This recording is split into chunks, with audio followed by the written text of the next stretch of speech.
Hello everyone. तो आज की इस वीडियो में हम लोग जानेंगे टेंस के बारे में। तो टेंस का मतलब काल होता है। काल मतलब समय। तो समय तीन प्रकार का होता है। जो वर्तमान काल अभी बीत रहा है, और एक भूतकाल जो बीत चुका है, और एक भविष्य काल जो बीतेगा। तो हिंदी में वर्तमान काल, अंग्रेजी में प्रेजेंट टेंस, पास्ट टेंस मतलब भूतकाल, फ्यूचर टेंस मतलब भविष्य काल। तो इसके भेद के बारे में जानेंगे और इससे संबंधित वाक्य हम लोग अंग्रेजी में बनाने का प्रयास करेंगे। प्रेजेंट टेंस के चार भेद होते हैं। प्रेजेंट इंडेफिनिट टेंस, जिसे सिंपल प्रेजेंट टेंस भी कहा जाता है। दूसरा प्रेजेंट कंटिन्यूस टेंस, फिर प्रेजेंट परफेक्ट टेंस, और चौथा प्रेजेंट परफेक्ट कंटिन्यूस टेंस। तो एक एक करके हम लोग समझेंगे। सबसे पहले हम लोग बात करते हैं प्रेजेंट इंडेफिनिट टेंस के बारे में। तो जिस हिंदी क्रिया के अंत में ता हूँ, ती हूँ, ते हैं आदि रहे, तो उसे प्रेजेंट इंडेफिनिट टेंस कहते हैं। जैसे राम पढ़ता है, वह खेलता है, सीता गाती है। तो अंत में ता, ती, ते ये सब आ रहा है, तो ये प्रेजेंट इंडेफिनिट टेंस का निशानी है। प्रेजेंट इंडेफिनिट टेंस, जिस हिंदी क्रिया के अंत में ता हूँ, ती हूँ, ते हैं आदि रहे, उसे प्रेजेंट इंडेफिनिट टेंस कहते हैं। जैसे राम खेलता है, सीता हंसती है, वह खाता है, मैं किताब पढ़ता हूँ। तो ये प्रेजेंट इंडेफिनिट टेंस है। तो प्रेजेंट इंडेफिनिट टेंस में हम लोग वर्ब में एस या ई एस का प्रयोग करते हैं। आई, वी, यू और दे ये सब के साथ एस ई एस का प्रयोग नहीं होता है। सिर्फ ही, सी, इट, नेम ये सब के साथ ही एस और ई एस का प्रयोग होता है। ये कुछ उदाहरण के माध्यम से इसे समझते हैं। जैसे मैं पढ़ता हूँ, वह पढ़ता है, राम खेलता है, हम लोग हंसते हैं। तो मैं पढ़ता हूँ, तो यहाँ पर हो जाएगा आई रीड। लेकिन वह पढ़ता है, तो वह चूंकि ही है, तो ये सब के साथ हम लोग एस और ई एस का प्रयोग करेंगे। वह पढ़ता है, ही, तो यहाँ पर रीड की जगह एस का प्रयोग हो जाएगा, ही रीड्स। राम खेलता है, राम, तो प्ले लिखने के बाद इसमें एस का प्रयोग करेंगे।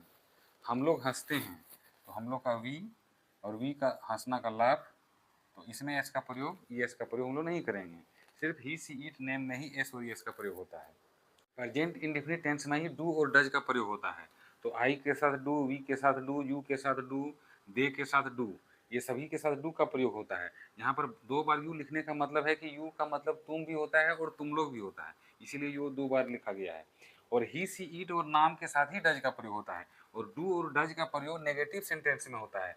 जैसे मैं नहीं पढ़ता हूँ, वह नहीं खेलता है, हम लोग नहीं गाते हैं, तो ये सब सेंटेंस में हम लोग डू डज का प्रयोग करेंगे। सिंपल सेंटेंस में हम लोग डू डज का प्रयोग नहीं करेंगे। जैसे मैं पढ़ता हूँ, तो आई रीड, इसमें डू का प्रयोग नहीं होगा। वह खेलता है, ही प्लेज, इसमें डज का प्रयोग नहीं होगा, इसमें एस और एस का प्रयोग होता है। लेकिन वह नहीं खेलता है, तो he does not play, short में डजंट भी होता है।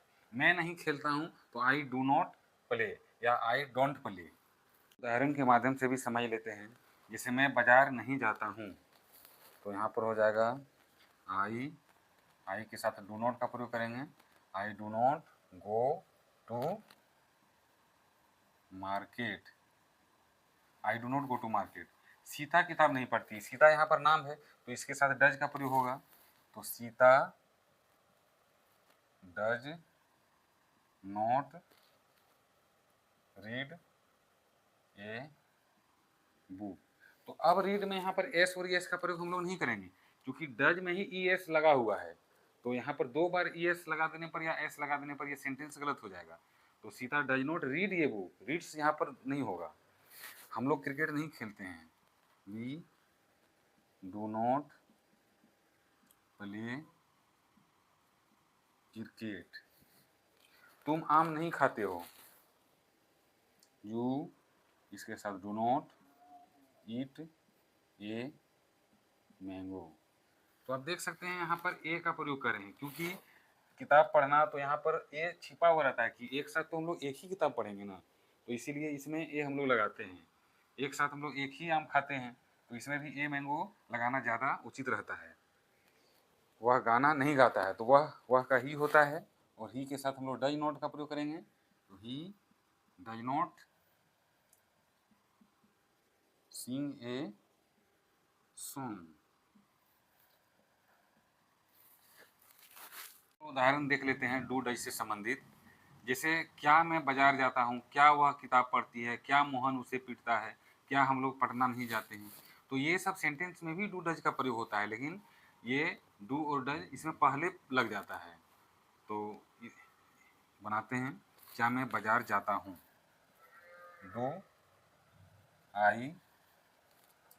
Do I go to market. Do I go to market. क्या वह किताब पढ़ती है, तो इसमें ही सी इट नेम के साथ हम लोग डज का प्रयोग करते हैं, तो यहाँ पर हम लोग डज लिखेंगे। और चूंकि क्या वह किताब पढ़ती है, इसका मतलब लड़की है, तो यहाँ पर ही नहीं लिखेंगे, हम लोग यहाँ सी लिखेंगे। Does she read a book. क्या मोहन उसे पीटता है, इसमें भी हम लोग डज का प्रयोग करेंगे। डज मोहन बीट, और उससे का यहाँ पर हम लोग हिम लिखेंगे। क्या हम लोग पटना नहीं जाते हैं, देखिए यहाँ पर क्या भी है और नहीं भी है, तो ये सब सेंटेंस भी हम लोग को बनाने आना चाहिए। तो इसमें हम लोग है तो डू का प्रयोग करेंगे। डू वी, और नहीं भी है तो डू वी के जस्ट बाद हम लोग नोट लिखेंगे। Do we not go to Patna.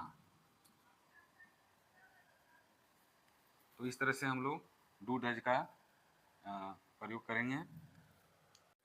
Do does से संबंधित इसमें हम लोग एक और सेंटेंस को बनाने सीखेंगे, जिसमें why, where, when, what, how ये सब का प्रयोग होता है। ये सब में भी ता, ते, ती सब में लगा हुआ है, और ये प्रेजेंट इंडेफिनिट टेंस का ही सब उदाहरण है। वह बाजार क्यों जाता है, वह आम क्यों खाता है, सीता गीत कहाँ गाती है, मैं पटना कब जाता हूँ, वह क्या करती है, तुम किससे काम करते हो। ये सब सेंटेंस को भी हम लोग बनाने के लिए सीखेंगे। तो इसमें सबसे पहले जो WH क्वेश्चन इसको बोला जाता है, इसको बोला जाता है WH क्वेश्चन।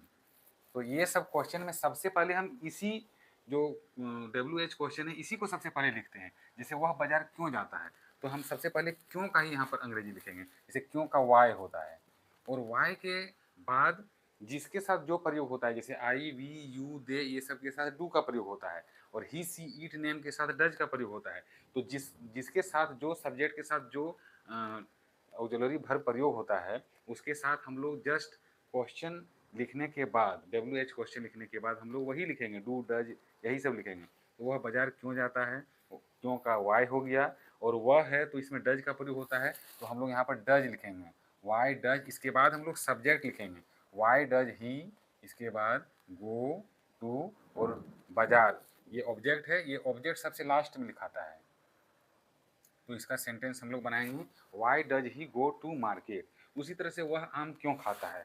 आप लोग बना के देखिए, थोड़ा सा टाइम दे रहे हैं, वीडियो को पॉज कर दीजिए और बनाइए। चलिए हम बताते हैं। तो इसमें सबसे पहले क्यों का इसमें फिर से हम वाई लिखेंगे, और वह है तो यहाँ फिर से हम डज का ही प्रयोग करेंगे। वह आम क्यों खाता है, वाई डज, इसके बाद फिर ही का प्रयोग करेंगे। Y does he eat a mango. तो ये हो गया। सीता गीत कहाँ गाती है, तो कहाँ का अंग्रेजी हम सबसे पहले लिखेंगे, वेयर। वेयर के बाद डज, सीता एक नाम है तो डज, इसके बाद Sita, where does Sita sing a song. Where does Sita sing a song. मैं पटना कब जाता हूँ, तो इसमें सबसे पहले हम लोग कब लिखेंगे। आप लोग ट्राई कर सकते हैं। कब का वैन होता है, वैन, इसके बाद आई के साथ डू का प्रयोग होता है, तो when do I go to Patna. इसके बाद वह क्या करती है, तो क्या का अंग्रेजी वाट होता है। करती है इसका मतलब कोई लड़की है, तो वाट डज, यहाँ पर हम लोग सी लिखेंगे, ही नहीं लिख देंगे। What does she do. इसके बाद तुम कैसे काम करते हो, तो कैसे का अंग्रेजी होता है हाउ। यहाँ पर हम लोग डू का प्रयोग करेंगे, हाउ डू यू वर्क। तो इस प्रकार से बच्चों टेंस का के पहला भेद प्रेजेंट टेंस, और इसका प्रेजेंट इंडेफिनिट टेंस के do, does, S, E S और जितने भी रिलेटेड सेंटेंस बन सकते थे, ये सब हमने सीखा। तो नेक्स्ट वीडियो में हम लोग सीखेंगे प्रेजेंट टेंस के दूसरा भेद, प्रेजेंट कंटिन्यूअस टेंस के सारे प्रयोग के बारे में। इसके तहत हम लोग इज, आर, एम और क्वेश्चन मार्क से संबंधित और भी जितना बन सकता है वो सारा हम लोग सीखेंगे। एक ही वीडियो में बनाएंगे तो वीडियो लंबा हो जाएगा। तब तक के लिए बाय बाय। नेक्स्ट हम लोग जानते हैं प्रेजेंट टेंस के दूसरे भेद प्रेजेंट कंटिन्यूअस टेंस के बारे में। तो जिस हिंदी क्रिया के अंत में रहा हूँ, रही हूँ, रहे हूँ आदि रहे उसे प्रेजेंट कंटिन्यूअस टेंस कहते हैं। जैसे राम पढ़ रहा है, वह खेल रहा है, तुम हंस रहे हो। तो इसमें हम लोग आईएनजी का प्रयोग करते हैं। पढ़ रहा है तो यहाँ पर पढ़ना का रीड होता है, इसमें आईएनजी का प्रयोग होगा। जैसे is, are, am plus ING.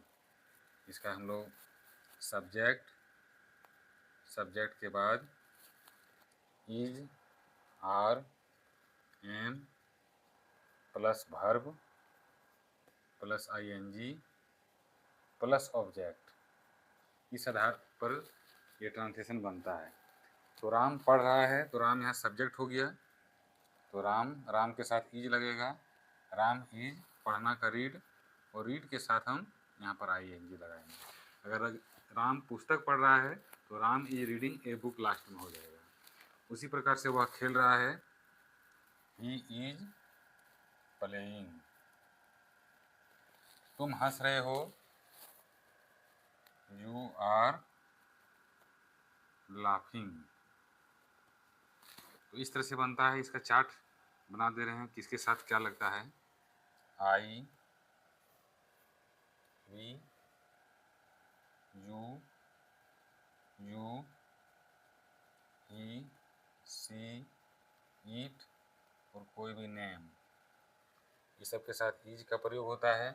आई के साथ एम और वी के साथ आर, यू के साथ आर और यू के साथ आर और दे के साथ भी आर का प्रयोग होता है। और ही, सी, ईट और नेम के साथ हम लोग इज का प्रयोग करते हैं। तो अब हम लोग कुछ नेगेटिव, इंट्रोगेटिव और WH क्वेश्चन मार्क के सेंटेंस को बनाएंगे। जैसे राम नहीं पढ़ रहा है, क्या राम पढ़ रहा है? वह नहीं खेल रहा है, क्या वह खेल रहा है? मैं क्यों लिख रहा हूँ, वह कब जा रही है? तो ये सब सेंटेंस को भी हम लोग बना लेंगे। ये सब के लिए हम लोग सेम उसी तरह से जिस तरह से पिछले वीडियो में बनाए थे। राम नहीं पढ़ रहा है तो यहाँ पर राम इज नॉट हो जाएगा, राम इज नॉट रीडिंग। क्या राम पढ़ रहा है? तो यही इज यहाँ पर आगे आ जाएगा, इज राम रीडिंग। वह नहीं खेल रहा है, ही इज नॉट प्लेइंग। क्या वह खेल रहा है? तो यहीं पर इज जो है से यहाँ पर आ जाएगा, इज ही प्लेइंग। तो जिसके साथ जो लगता है, मान लीजिए कि ही के साथ इज लगता है तो इज आगे हो गया। अगर यदि यहाँ पर मान लीजिए कि रहेगा कि मैं नहीं खेल रहा हूँ तो आई एम नॉट प्लेइंग, ठीक है। और क्या मैं खेल रहा हूँ तो एम यहाँ पर आगे हो जाएगा, एम आई प्लेइंग। आर यदि लगता है किसी के साथ कि हम लोग नहीं खेल रहे हैं तो वी आर नॉट प्लेइंग, क्या हम लोग खेल रहे हैं तो आर वी प्लेइंग। और क्वेश्चन मार्क में जिस तरह से हम बताए थे कि हम सबसे पहले इसी का अंग्रेजी लिखते हैं, मैं क्यों लिख रहा हूँ तो क्यों का जैसे वाई हो गया, और आई के साथ एम लगता है तो वाई एम आई लिखना का राइट, और इसी के साथ I N G, why am I writing. इसके बाद वह कब जा रही है तो सबसे पहले कब का ही अंग्रेजी लिखेंगे, कब का वेन होता है, और वह का सी यहाँ पर होगा क्योंकि कोई स्त्रीलिंग का यहाँ पर बोध हो रहा है, और इसके साथ इज लगता है तो यहाँ पर हम इज का प्रयोग करेंगे, वेन इज सी गोइंग। तो इस तरह से बच्चों हम लोग बहुत ही शॉर्टकट तरीका से बता रहे हैं ताकि एक ही वीडियो में सारा चीज़ आ जाए। इसीलिए समझने के लिए इतना काफ़ी है। इसी पर आधारित आप लोग प्रैक्टिस कर सकते हैं और आगे हम लोग प्रेजेंट टेंस के तीसरे भेद के बारे में जानेंगे, प्रेजेंट परफेक्ट टेंस के बारे में। प्रेजेंट टेंस के तीसरे भेद में प्रेजेंट परफेक्ट टेंस होता है। जिस हिंदी क्रिया के अंत में चुका हूँ, चुकी हूँ, चुके हों आदि रहे उसे प्रेजेंट परफेक्ट टेंस कहते हैं। जैसे राम पढ़ चुका है, सीता खा चुकी है, तो इसमें हैज और हैव का प्रयोग होता है। सब्जेक्ट, इसके बाद हैज हैव, इसके बाद वर्ब थ्री का प्रयोग होता है और अंत में ऑब्जेक्ट होता है। जैसे राम पढ़ चुका है, तो यहाँ पर राम नाम हो गया, इसके साथ हम लोग हैज का प्रयोग करेंगे, राम हैज। और रीड का भी थ्री रीड ही होता है, तो राम हैज रीड। यहाँ पर अगर यदि बुक रहता तो बुक लास्ट में आता। सीता खा चुकी है, तो सीता, इसके साथ भी हैज लगता है, सीता हैज ईट होता है और ईट का भीतरी ईटेन होता है, सीता हैज ईटेन। तो यहाँ पर हम लोग जान लेते हैं किसके साथ क्या लगता है। I, we, you, you, he, she, it, name. तो सारा फंडा ही सी इट नेम के साथ ही है, इसी के साथ हैज का प्रयोग होता है और बाकी सब के साथ हम लोग हैव का प्रयोग करते हैं, सबके साथ हैव का प्रयोग होता है और प्लस भी थ्री। तो इससे आधारित हम लोग कुछ सेंटेंस को बनाते हैं, इससे आधारित कुछ ट्रांसलेशन हम लोग बनाते हैं। जैसे राम आम खा चुका है या राम ने आम खाया है, दोनों का एक ही जैसा बनेगा। राम आम खा चुका है, तो राम, इसके साथ हैज, ईट का भी three eaten, a mango. Same इसका भी यही होगा, राम ने आम खाया है। मैं बाजार जा चुका हूँ या मैं बाजार गया हूँ, सीता सीता ने खाना बनाई है, तो ये सब का सेम होगा। सीता खाना बना चुकी है, इसका भी यही होगा। ठीक है, वह उसे पीट चुका है या उसने उसे पीटा है, दोनों का सेम बनेगा। तो इसमें ज़्यादा ये सोचने वाली बात नहीं। मैं बाजार जा चुका हूँ, तो मैं का आई, आई के साथ हैव, जाना का गो, गो का भी three gone, I have gone to market. एक पीडीएफ मैं बना दूंगा जिसमें V1, V2, V3 आप लोग डाउनलोड कर लीजिएगा, वो मैं लिंक दे दूंगा और वहाँ से जितना भी वर्ब है वो सब आप लोग डाउनलोड कर लीजिएगा। सीता खाना बना चुकी है, तो सीता हैज, खाना बनाना का कुक, इसका भीतरी cooked, Sita has cooked food. Sita खाना बना चुकी है, वह उसे पीट चुका है, तो वह का ही के साथ हैज, पीटना का बीट, तो बीट का भीतरी बीटेन, ही हैज बीटेन उसे, तो यहाँ him, he has beaten him. हम लोग पाठ याद कर चुके हैं, तो हम लोग का यहाँ पर हो जाएगा वी हैव, याद करना का रिमेंबर, और रिमेंबर का भीतरी इसमें ईडी लग जाएगा, we have remembered the lesson. तो इसी तरह से इसमें नेगेटिव वाला भी बता दे रहे हैं, राम आम नहीं खा चुका है, तो इसी में हम लोग Ram has not eaten a mango कर देंगे। मैं बाजार नहीं जा चुका हूँ, तो I have not gone to market. सीता खाना नहीं बना चुकी है, तो Sita has not cooked food, वह उसे नहीं पीट चुका है, he has not beaten him. हम लोग पाठ याद नहीं कर चुके हैं, तो we have not, just have के साथ नॉट, हैज के साथ नॉट तुरंत लगेगा। तो यहाँ पर हम लोग कुछ WH क्वेश्चन को देख लेते हैं। WH क्वेश्चन भी ज़्यादा भारी नहीं है। जैसे वह बाजार, मान लीजिए क्यों जा चुका था या कब जा चुका था, वह बाजार मान लीजिए कब जा चुका था। तो इसका भी वेरी सिंपल है, हम लोग सबसे पहले यहाँ पर कब का ही लिखेंगे। ठीक है, कब, कब का यहाँ पर सबसे पहले हम वैन लिखेंगे, ही के साथ हैज लगता है, तो हैज सबसे पहले लिखेंगे, वैन हैज इसके बाद ही लिखेंगे, वैन हैज ही, और गोन, गो का भीतरी गॉन टू मार्केट। इसी प्रकार से मान लीजिए कोई भी सेंटेंस है कि वह उसे क्यों पीट चुका है, तो यहाँ पर मान लीजिए कि वह उसे क्यों पीट चुका है, मान लीजिए यहाँ पर क्यों है, तो क्यों है तो सबसे पहले हम लोग क्यों का ही लिखेंगे वाई, इसके बाद वह है तो यहाँ पर has, why has he beaten him. तो इस तरह से हम लोग प्रेजेंट परफेक्ट टेंस के ट्रांसलेशन को बनाएंगे। जिस हिंदी क्रिया के अंत में ता रहा हूँ, ती रही हूँ, ते रहे हूँ आदि रहे उसे प्रेजेंट परफेक्ट कंटिन्यूअस टेंस कहते हैं। जैसे मैं खाता रहा हूँ, वे लोग पढ़ते रहे हैं, मैं इंतज़ार करता रहा हूँ। तो इसमें हम लोग हैज़ बीन और हैव बीन का प्रयोग करते हैं। तो चार्ट के माध्यम से देख सकते हैं कि आई, वी, यू, दे ये सब के साथ हैव बीन का प्रयोग होता है और ही, सी, इट, नेम ये सब के साथ हैज़ बीन का प्रयोग होता है।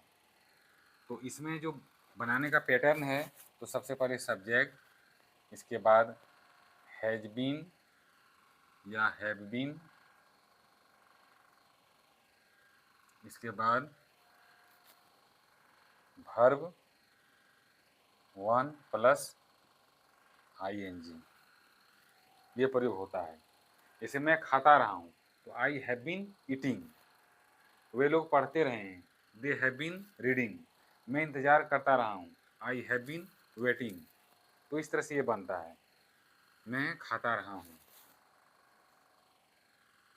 आई हैव बीन ईटिंग, वे लोग पढ़ते रहे हैं, तो दे हैव बीन रीडिंग।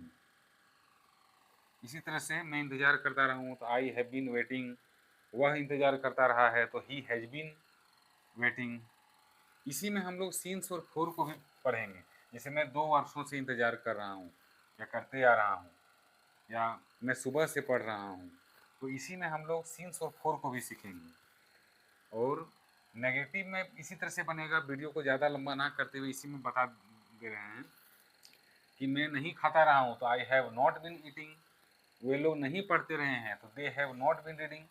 तो इसमें याद रखने वाली बात यह है कि नेगेटिव जो सेंटेंस बनेगा, तो इसमें हैव बीन के बाद नोट नहीं लगेगा, इसमें जस्ट हैव, जैसे मान लीजिए कि मैं ये वाला मैं बना रहा हूँ, ठीक है, मैं खाता नहीं रहा हूँ, यहाँ पर मान लीजिए कि नहीं रहेगा, तो आई हैव नॉट, ये नॉट जो है से बीच में लगेगा, हैव और बीन के बीच में, आई हैव नॉट बीन, इसके बाद होगा ईटिंग। तो इसमें यही याद रखने वाली बात है। और जैसे वे लोग नहीं पढ़ते रहे हैं, ये सेकंड नंबर, तो इसमें they have not been reading. इसी प्रकार से ही का रहेगा, तो ही के साथ हैज नॉट बीन रीडिंग। तो इस तरह से हम लोग इसको बनाते हैं। इसमें भी WH क्वेश्चन आ सकता है। तो इसमें जैसे मान लीजिए कि मैं क्यों खाता रहा हूँ, तो वाई सबसे पहले हम लोग प्रयोग करेंगे। मैं क्यों खाता रहा हूँ, तो सबसे पहले हम लोग वाई को ही लिखेंगे। जैसे यहाँ पर मान लीजिए कि क्यों रहा, ये नहीं भी रह सकता है, तो इसको हम लोग ऐसे बनाएंगे। सबसे पहले हम लोग क्यों का यहाँ लिखेंगे वाई, इसके बाद हैव, इसके बाद आई, इसके बाद नॉट, इसके बाद been. Why have I not been eating. तो ये प्रेजेंट परफेक्ट में पैटर्न को थोड़ा सा याद रखना जरूरी है, किसके साथ क्या लगता है। वे लोग कब पढ़ते रहे हैं, मान लीजिए कब पढ़ते रहे हैं, तो हम लोग सबसे पहले कब का ही लिखेंगे। कब का सबसे पहले व्हेन लिखेंगे, इसके बाद हैव का प्रयोग करेंगे, इसके बाद दे का प्रयोग करेंगे, व्हेन हैव दे बीन। यहाँ पर जैसे मैं क्यों खाता नहीं रहा हूँ, इसका बन चुका है, क्योंकि यहाँ नोट भी लगा हुआ है। यहाँ पर why have I not been eating, और यदि मैं क्यों खाता रहा हूँ तब होगा why have I been eating, यहाँ पर नोट नहीं लगेगा। ये दोनों का मैंने यहाँ बता दिया है। और इसमें एक है, वे लोग कब पढ़ते रहे हैं, तो when have they been reading. तो इस तरह से थोड़ा प्रैक्टिस करने से बहुत तरह के हम लोग सेंटेंस को बना सकते हैं। और सबसे बड़ी चीज़ है कि इसका पैटर्न को याद रखना है कि subject plus have been plus V1 और प्लस ING, इसके बाद हम लोग यहाँ पर प्लस ऑब्जेक्ट का प्रयोग करते हैं। तो इस तरह से प्रेजेंट टेंस के हम लोग चारों भेद के को समझ चुके हैं, और उदाहरण के साथ हम लोग इसको बना भी चुके हैं पैटर्न के साथ। अब हम लोग थोड़ा सा सिंस और फोर का प्रयोग करना सीख जाएंगे। इसके बाद वो प्रेजेंट में, पास्ट में, फ्यूचर में, सब में वो काम आता है। तो देखते हैं सिंस और फोर का प्रयोग, इसके बाद ये वीडियो पूरा हो जाएगा। तो इसमें हम लोग फोर सिंस के प्रयोग को जानेंगे। सिंस का जो प्रयोग होता है, जब निश्चित समय दिया रहता है तब हम सिंस का प्रयोग करते हैं। जैसे 1980 ईस्वी से, मंडे से, 5 बजे से, सुबह से, बचपन से, ये सब रहने पर हम लोग सिंस का प्रयोग करते हैं। और जब अवधि निश्चित नहीं होती है तब हम फोर का प्रयोग करते हैं। जैसे 5 मिनट से, 2 घंटे से, 4 वर्षों से, बहुत दिनों से, ये सब दिया रहता है तो हम लोग फोर का प्रयोग करते हैं। क्योंकि 2 घंटे से, तो इसमें तो निश्चित नहीं है कि 5 बजे से है न 7 बजे से है, 2 घंटे कभी भी हो सकता है। 4 वर्षों से तो निश्चित नहीं दिया हुआ है, जैसे यहाँ 1980 दिया हुआ है, इस तरह से निश्चित नहीं दिया हुआ है। तो इस तरह के सेंटेंस में हम लोग फोर और इस तरह के सेंटेंस में हम लोग सिंस का प्रयोग करते हैं। कुछ उदाहरण से भी समझ लेते हैं।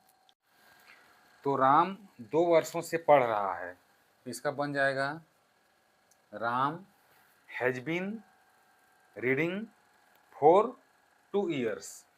राम के साथ हैज बीन का प्रयोग हम लोग करेंगे। राम हैज बीन रीडिंग, यहाँ फोर का प्रयोग होगा, फॉर 2 ईयर्स।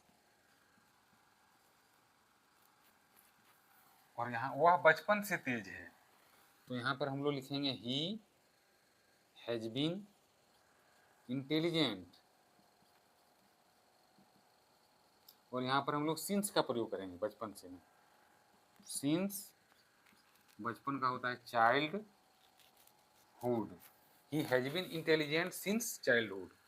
मैं 1990 से इस मकान में रहते आ रहा हूँ, तो होगा आई हैव बीन लिविंग इस मकान में, तो in this house, in this home या हाउस सिंस 1990।